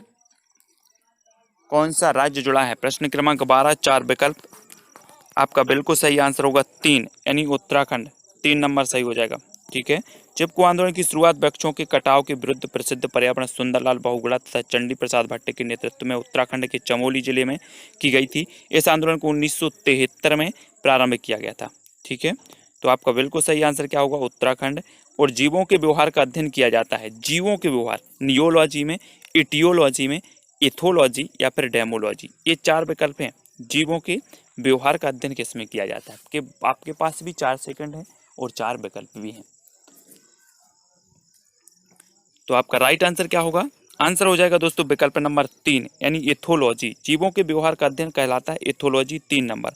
विज्ञान के एथोलॉजी विषय के अंतर्गत जीवों के व्यवहार का अध्ययन किया जाता है। नियोलॉजी विषय के अंतर्गत तंत्रिका तंत्र से संबंधित रोगों का अध्ययन किया जाता है। समुद्री शैवाल किसका महत्वपूर्ण स्रोत है? समुद्री शैवाल ब्रोमीन का, क्लोरीन का, आयोडीन का या फिर लोहे का? समुद्री शैवाल किसका महत्वपूर्ण स्रोत है? प्रश्न क्रमांक 14 का उत्तर बताना है और 14 का आंसर आपका हो जाएगा आयोडीन। आयोडीन यानी कि 3 नंबर आपका सही होगा। ठीक है, समुद्री शैवाल आयोडीन के प्रमुख स्रोत माने जाते हैं। इसकी कमी से ग्वाइटर या घेंगा रोग हो जाता है, जिसमें थायराइड ग्रंथि में सूजन आ जाती है। समुद्री शैवालों में आयोडीन की प्रचुरता वाले शैवाल नेमेरिया या सिवार हैं। यह व्यापक रूप से चिकित्सा में प्रयोग किया जाता है। ठीक है, सैक या लाइकेन है तो क्या है? रसायन स्वपोषी हैं, परजीवी हैं, अपघटक हैं या सहजीवी? लाइकेन क्या है? जिन्हें सैक भी कहा जाता है। प्रश्न क्रमांक 15, तो सैक भी आपको याद रख लेना है, तो जल्दी से बताएं। उत्तर आपका क्या हो जाएगा? उत्तर होगा विकल्प नंबर 4, सहजीवी। ठीक है, ऐसे जंतु पौधे साथ रहकर एक दूसरे को लाभ पहुंचाते हैं, वे सहजीवी कहे जाते हैं। राइबोसोम सेक प्रमुख सहजीवी हैं। वास्तव में लाइकेन निम्न श्रेणी की ऐसी छोटी वनस्पतियों का एक समूह है जो विभिन्न प्रकारों के आधारों पर उगे हुए पाए जाते हैं। इन आधारों में वृक्षों की पत्तियां, प्राचीन दीवारें, भूतल, चट्टान और शिलाएं मुख्य हैं। शैवाल बहुरंगी होते हैं। लाइकेन 2 वनस्पतियों का समूह है जिसमें एक शैवाल और एक कवक होता है जो सहचर पर आधारित है। ठीक है, तो आपको याद रख लेना है। अगला देखो, सीएनजी का ईंधन के रूप में किसमें इस्तेमाल होता है? सीएनजी का उद्योगों में, वाहनों में, खाना बनाने में, वाहनों एवं उद्योगों में। तो सीएनजी का ईंधन के रूप में किसमें इस्तेमाल होता है? प्रश्न क्रमांक 16। तब आपका बिल्कुल सही आंसर होगा 4, वाहनों के उद्योगों में, वाहनों एवं उद्योगों में सीएनजी। ठीक है, सीएनजी कंप्रेस्ड नेचुरल गैस का उपयोग वाहनों एवं उद्योगों में ईंधन के रूप में किया जाता है। पर्यावरण जागरूकता का किसके द्वारा सृजन किया जा सकता है? क्षेत्रीय भ्रमण, व्याख्यान, समूह वार्तालाप या अध्ययन? किसके द्वारा सृजन किया जाता है पर्यावरण जागरूकता का? तो आपका बिल्कुल सही आंसर क्या होगा? क्षेत्रीय भ्रमण। विद्यार्थियों में पर्यावरण जागरूकता का सृजन करने के लिए उनको क्षेत्रीय भ्रमण कराना चाहिए, जिसके तहत उनको वास्तविक पर्यावरण व मानव जीवन में उनकी उपयोगिता का ज्ञान होगा। पर्यावरण संरक्षण के लिए भी प्रोत्साहित होंगे। ठीक है, तो 1 नंबर आपका सही होगा। एलपीजी किसका संक्षिप्त रूप है? लोक पैसेंजर गाड़ी का, लो पेड गैस का, लिक्विफाइड पेट्रोलियम गैस का, या फिर लोकल पेट्रोलियम गैस का? एलपीजी। तो आपका प्रश्न क्रमांक 18 है और आपने बिल्कुल सही आंसर बताया, विकल्प number 3 liquefied petroleum gas. 3 number सही हो जाएगा। अगला है एलपीजी, द्रवित पेट्रोलियम गैस, है ना। लिक्विफाइड पेट्रोलियम गैस का प्रयोग घरेलू ईंधन के रूप में किया जाता है। एलपीजी के मुख्य अवयव हैं ब्यूटेन और प्रोपेन। ये भी पूछे जाते हैं, लेकिन में से बताइए एलपीजी के मुख्य अवयव कौन से? तो ब्यूटेन और प्रोपेन है। आजकल एलपीजी शीतलक के रूप में भी सीएफसी क्लोरोफ्लोरोकार्बन के स्थान पर क्रमशः अधिकारिक प्रयुक्त तो होने लगी है। तो पृथ्वी पर पहुंचने से पहले ओजोन परत किन किरणों को अवशोषित करती है? एक्स किरणों को, गामा किरणों को, पराबैंगनी किरणों को, या बीटा किरणों को? एक भी क्वेश्चन आपका गलत नहीं होना चाहिए इन प्रश्नों में, क्योंकि बहुत सारा अभ्यास अपन कर चुके हैं, बहुत सारे वीडियो के माध्यम से हमने अध्ययन किया है और आपका बिल्कुल सही आंसर होगा पराबैंगनी किरणें। ठीक है, सूर्य से आने वाली अल्ट्रावायलेट किरणें या फिर पराबैंगनी किरणों को ओजोन परत द्वारा अवशोषित कर लिया जाता है, जिससे ये किरणें पृथ्वी तक नहीं पहुंच पाती। ओजोन परत की सांद्रता डॉप्सन इकाई द्वारा मापी जाती है। कौन सी? डॉप्सन। ठीक है, चमगादड़ स्तनधारी है क्योंकि वह रात्रिचर है, उड़ता है, शाकाहारी या बच्चे देता है। क्यों है स्तनधारी? स्तनधारी क्यों कहा जाता है? तो प्रश्न क्रमांक 20 का उत्तर आपका होगा विकल्प नंबर 4।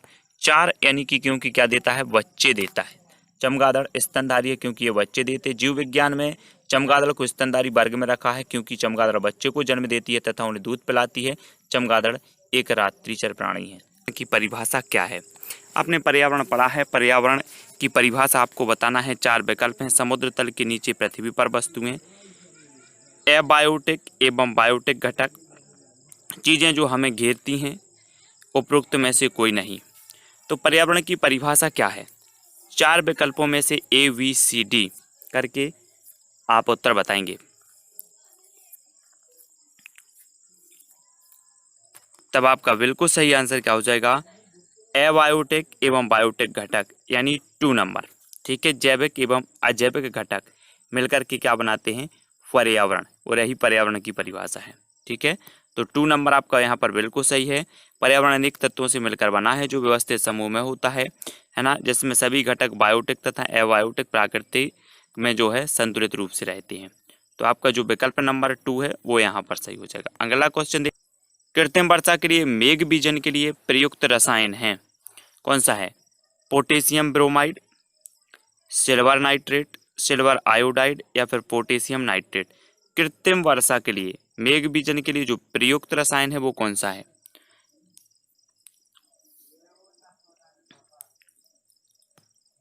तब आपका बिल्कुल सही आंसर क्या होगा? सिल्वर आयोडाइड, यानी जो 3 नंबर है वो यहाँ पर सही हो जाएगा।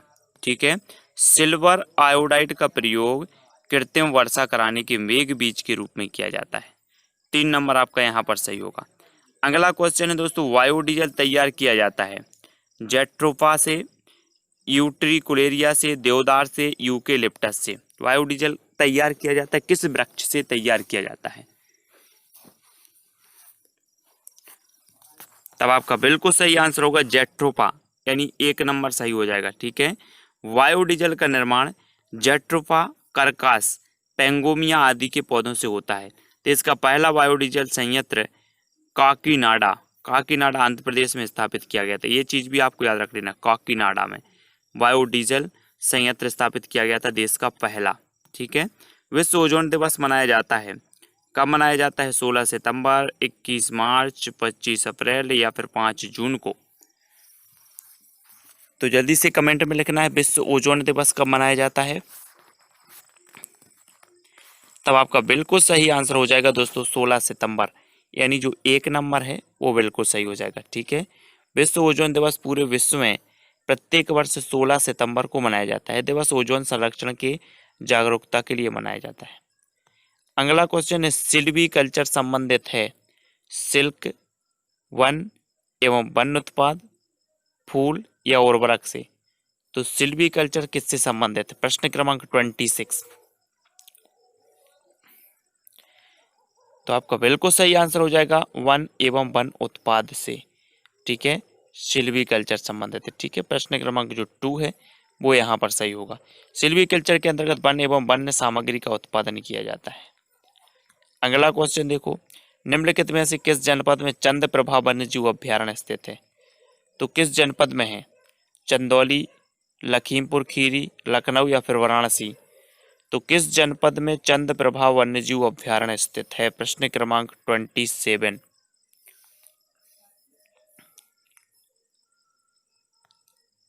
तब आपका बिल्कुल सही आंसर होगा चंदौली। चंदौली यानी 1 नंबर सही हो जाएगा। ठीक है, उत्तर प्रदेश के चंदौली जिला में चंद्रप्रभा वन्यजीव अभ्यारण्य स्थित है। चंद्रप्रभा वन्यजीव अभ्यारण्य की स्थापना 1957 में हुई थी। इस अभ्यारण्य में विभिन्न प्रकार के जीव जंतु पाए जाते हैं। 1957 में उत्तर प्रदेश के चंदौली जिला में है। ठीक है, निम्नलिखित में कौन द्वितीय श्रेणी का उपभोक्ता है? द्वितीय श्रेणी का बताना है, सांप, हाथी, शेर या फिर बकरी?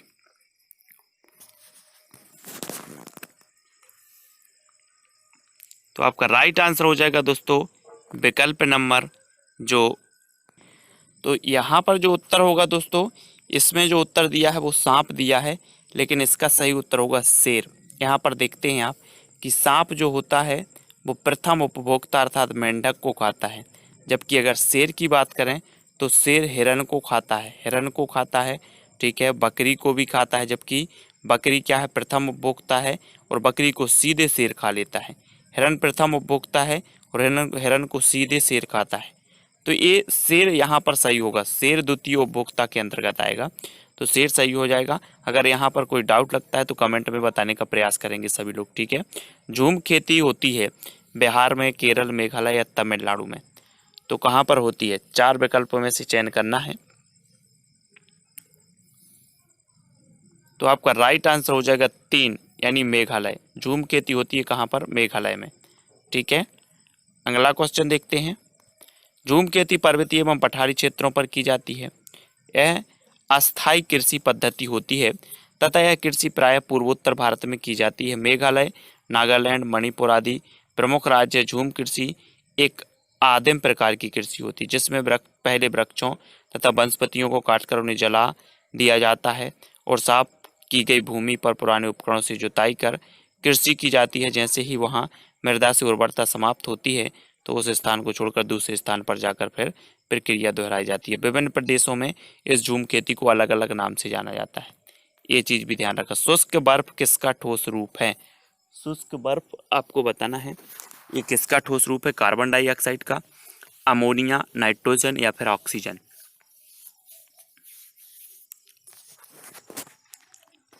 तो आपका राइट आंसर होगा विकल्प नंबर 1 कार्बन डाइऑक्साइड, यानी 1 नंबर आपका सही हो जाएगा। ठीक है, शुष्क बर्फ कार्बन डाइऑक्साइड के ठोस रूप को कहते हैं। अगला क्वेश्चन है दोस्तों, लवण जो जल का अवशोषण करता है कहलाता है, क्या कहलाता है?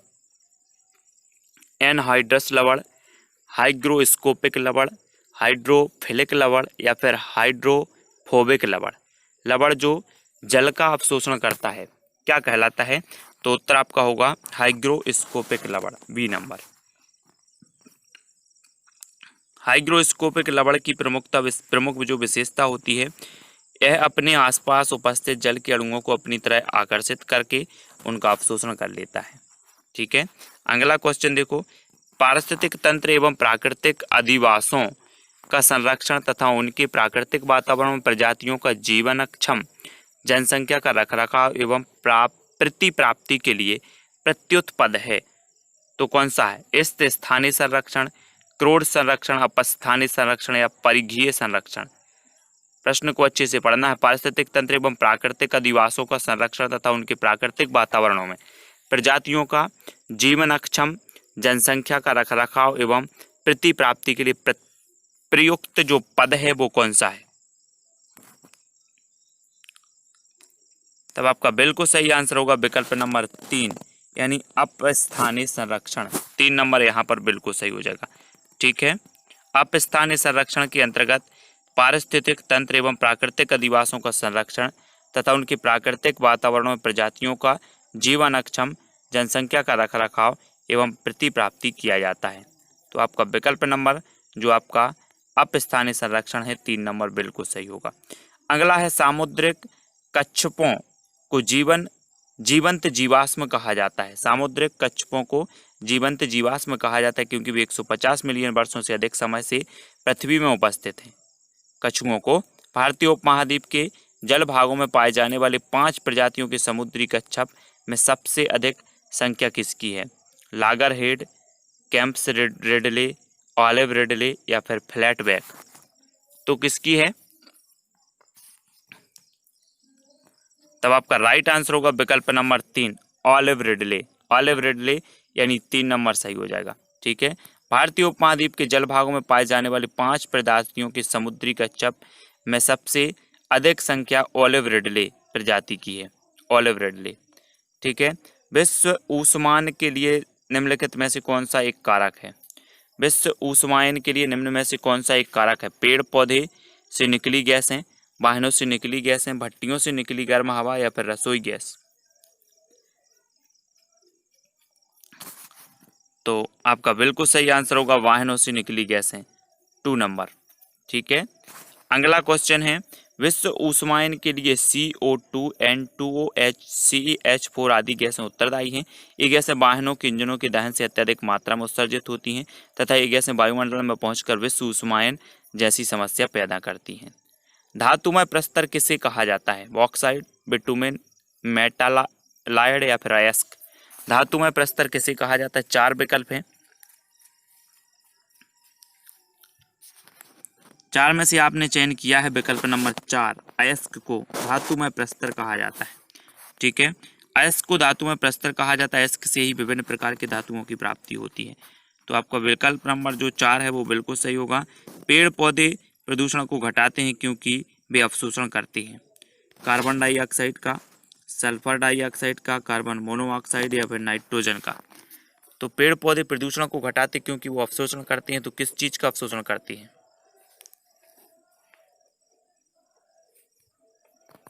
तब आपका बिल्कुल सही आंसर होगा कार्बन डाइऑक्साइड का, 1 नंबर बिल्कुल सही हो जाएगा। ठीक है, अगला क्वेश्चन है पेड़ पौधे प्रदूषण को घटाते हुए कार्बन डाइऑक्साइड CO2 का अवशोषण करते हैं। भूकंप मापा जाता है डेसिबल में, बेफोर्ट पैमाने में, न्यूटन में या रिक्टर पैमाने में? तो किस में मापा जाता है? तब आपका बिल्कुल सही आंसर होगा विकल्प नंबर 4 रिक्टर पैमाने में।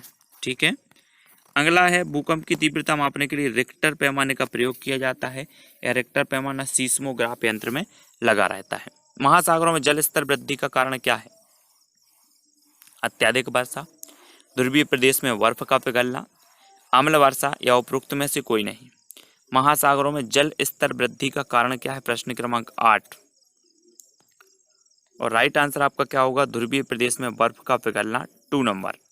ठीक है, वैश्विक ऊष्मन के प्रभाव से पृथ्वी का तापमान बढ़ रहा है तथा तापमान के बढ़ने से पहाड़ों तथा ध्रुवीय प्रदेशों में जमे बर्फ पिघलने लगे हैं जिसके कारण पिघले हुए बर्फ के जल महासागरों में आ जाते हैं और महासागरों का जल स्तर बढ़ने लगता है। ठीक है, तो वातावरण में अत्यधिक हानिकारक सल्फर मिश्रित गैस कौन सी है? 4 विकल्प हैं। अत्यधिक हानिकारक सल्फर मिश्रित जो गैस है वो कौन सी है? H2S, SF6 या SO2? तो आपका बिल्कुल सही आंसर होगा SO2 यानी कि जो विकल्प नंबर 4 है वो सही हो जाएगा, सल्फर डाइऑक्साइड। ठीक है, वातावरण में अत्यधिक हानिकारक सल्फर गैस ऑक्साइड के रूप में मिलती है, वह गैस सल्फर डाइऑक्साइड यानी CO2 कहलाती है। ठीक है, वायु प्रदूषण को कम किया जा सकता है कैसे? मछलियों द्वारा, वृक्षों द्वारा, जंतुओं द्वारा या सूर्य के प्रकाश द्वारा? वायु प्रदूषण को किस प्रकार कम किया जा सकता है? तो आपका बिल्कुल सही आंसर होगा वृक्षों द्वारा, 2 नंबर सही हो जाएगा। ठीक है, वृक्षों द्वारा। कार्बन डाइऑक्साइड गैस के उत्सर्जन से वायु प्रदूषण में वृद्धि होती है। ठीक है, इस वृद्धि को वनीकरण वृक्षारोपण के द्वारा रोका जा सकता है क्योंकि वृक्ष कार्बन डाइऑक्साइड का अवशोषण करते हैं तथा ऑक्सीजन O2 का उत्सर्जन करते हैं। ठीक है, तो ये चीज़ आपको याद रखनी है। और यहाँ पर हमारे लगभग 20 प्रश्न जो हैं वो कंप्लीट होते हैं। वीडियो को सभी लोग लाइक करेंगे। शाम को 6:30 बजे इसी प्रकार से आपको रोज़ और निरंतर वीडियो मिलते रहेंगे। वीडियो को शेयर करें। ठीक है, और कहीं भी आपको कोई डाउट लगता है तो कमेंट के माध्यम से इंस्टाग्राम में आपको जुड़ने के लिए Sumit Jain self study classes search करना है, ठीक है। फेसबुक पे आप सुमित जैन सर्च कर सकते हैं और नंबर भी आपका व्हाट्सअप नंबर दिया है और टेलीग्राम ग्रुप में जुड़ने के लिए सर्च करना है IAS स्टडी ट्रिक, ठीक है। वीडियो कैसा लगा फटाफट से कमेंट में बताना है और वीडियो को सभी लोग लाइक करके अपने व्हाट्सएप और फेसबुक ग्रुप में शेयर करना है। आज की वीडियो के लिए बस इतना ही। जय हिंद।